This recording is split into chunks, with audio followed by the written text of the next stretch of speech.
दीक्षा शब्द अर्थ नवजन्म, दीक्षा शब्द अर्थ ज्ञान चक्षुर उन्मीलन, दीक्षा शब्द अर्थ गण स्वरूप अवस्थापन।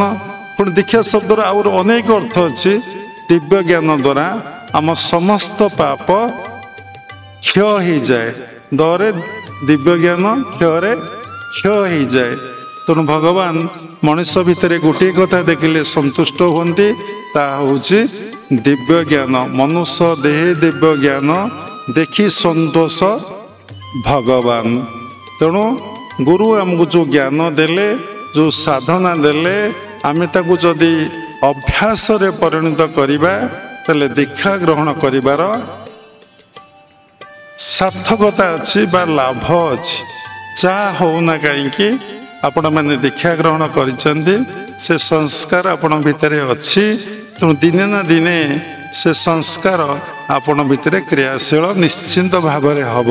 ग्रहणर अनेक उपकार होउची।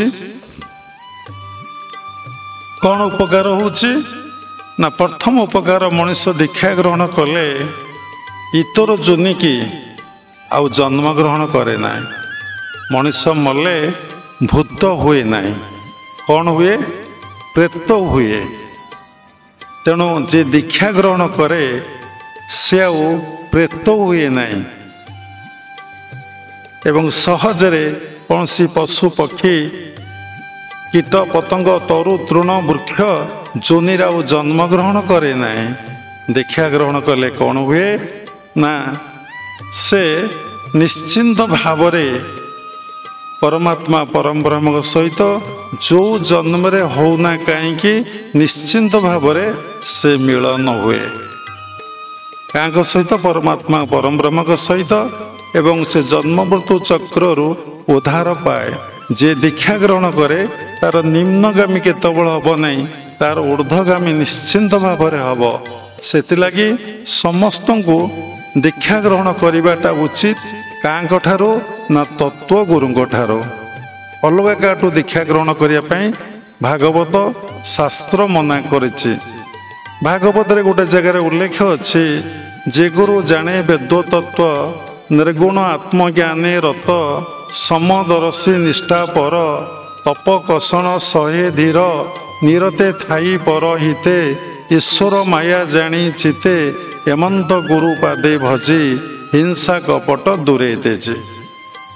कौन से कथा ना, जे गुरु जाने वेद तत्व, जे समस्त वेद वेदांतर कथा को निर्जास कथा को सार कथा को जे जानी पारिछि, भल भाव ज्ञान लाभ करिछि। जे गुरु जाने वेद तत्व निर्गुण आत्मज्ञाने रत, से सगुण कथा निर्गुण कथा भल भाव जानी आत्मज्ञान अधिकारी होइछि।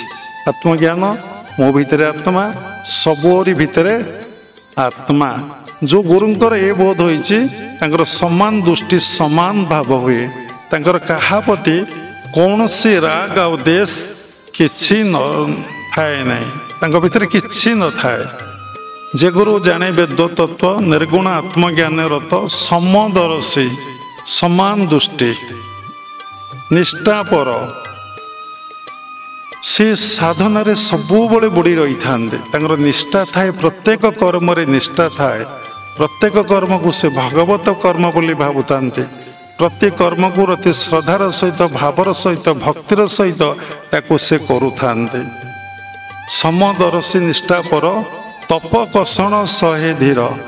खरा पुरी काकर वर्षा मशा कामुड़ुंट, गरम होची, एसी नले आम शोबू नहीं, यही मशा आमको स्वर्ग को उठे नेले, तार ये सब कथा किसी चिंता न थाए।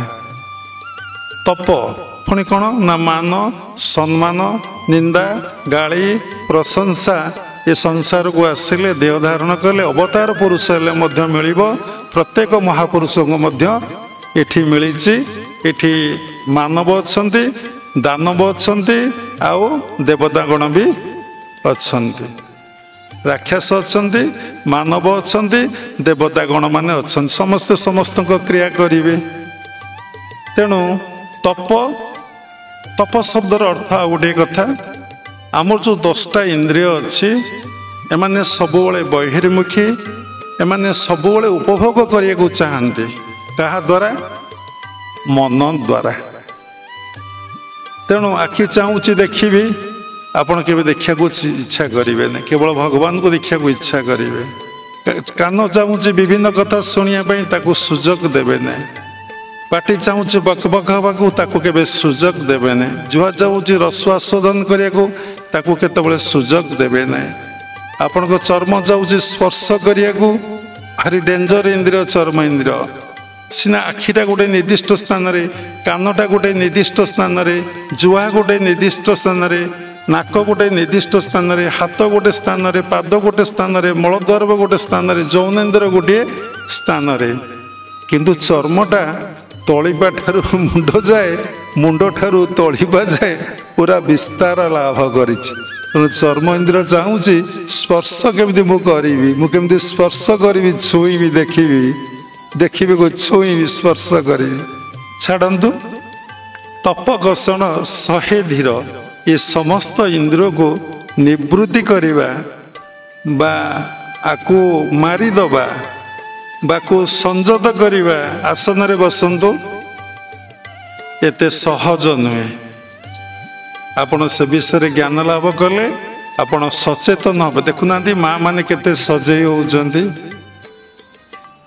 पुरुष लोक भी किसी सजई होउचंती खाली माँ मैंने कहवाटा भूल लोक कमेंट दे कौन पुरुष सजई होती नहीं पुरुष लोक भी कौन मुझे जानी नहीं आम तो साधारण ज्ञान कौन पुरुष लोक में गोटे पार्लर खोलाई बोली मुझे जानी गोटे अच्छे से मैंने पुणी जाऊँ कौन मेकअप हवा को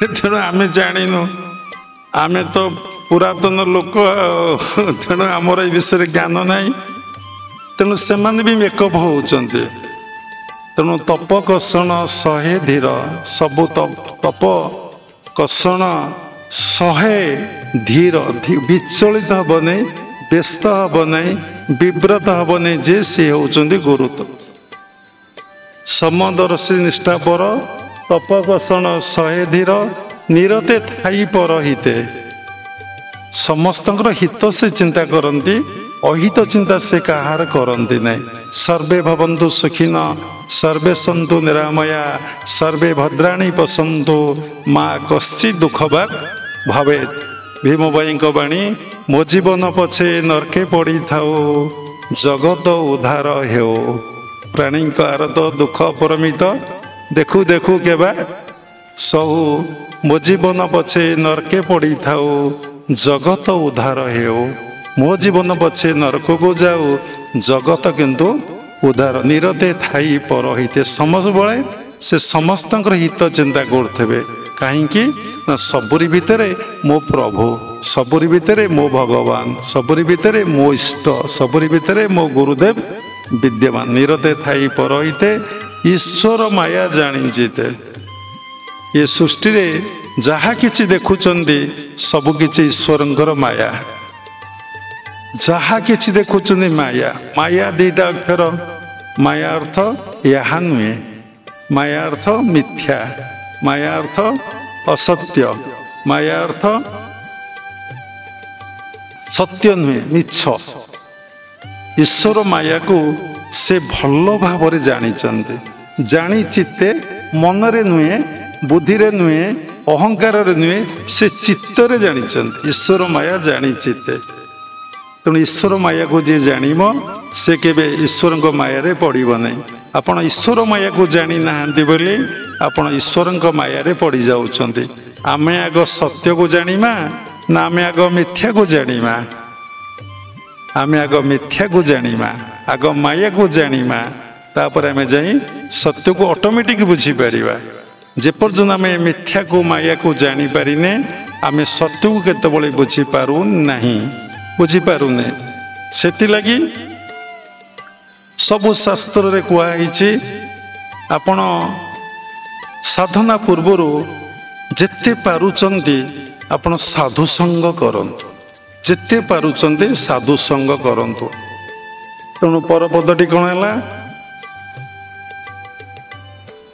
निरते थाई परहिते ईश्वर माया जानी चिंते एमंत गुरु पादे भजी जहाँ गोटार यही लक्षण प्रकाश पाउथब ସେ ହେଉଛନ୍ତି ଗୁରୁ।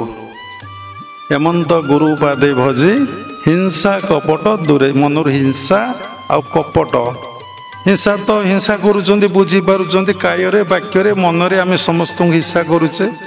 କେତେବେଳେ କାୟରେ କରୁଛେ, ଆକ୍ସନ୍ ନେଇଯାଉଛେ, କେତେବେଳେ ବାକ୍ୟରେ ଆମେ ଲୋକଙ୍କୁ କହିଦେଉଛେ, କେତେବେଳେ ମନ ଭିତରେ ଆମେ ହିଂସା କରି ପକାଉଛେ।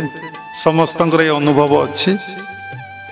ହିଂସା କପଟ, ସମସ୍ତଙ୍କ ଭିତରେ କପଟ।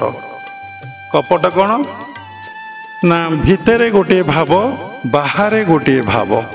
ଆଶ୍ରମକୁ ଆସିଲେ ଗୋଟିଏ ଡ୍ରେସ୍, ବାହାରକୁ ଗଲେ ଆଉ ଗୋଟିଏ ଡ୍ରେସ୍।